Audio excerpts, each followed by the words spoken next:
The सिंधुवर्ल्ड.com की पेशकश। सिंधी अखर खजानो 176।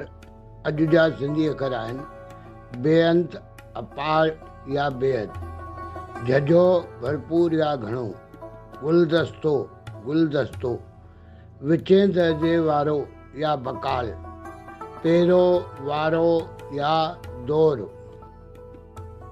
साॻे अर्थ वारा अंग्रेजी ऐं हिंदी अखर।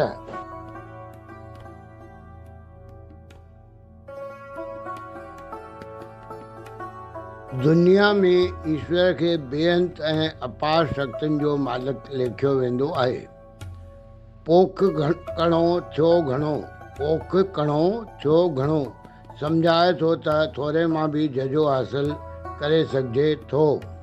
टीम TSW जी सिंधी भाषा वाधारे जी कोशिशुनि में सहयोग ॾियण लाइ तव्हां बेहद घटि ख़र्च ते हिकु वीडियो स्पॉन्सर करे सघो था।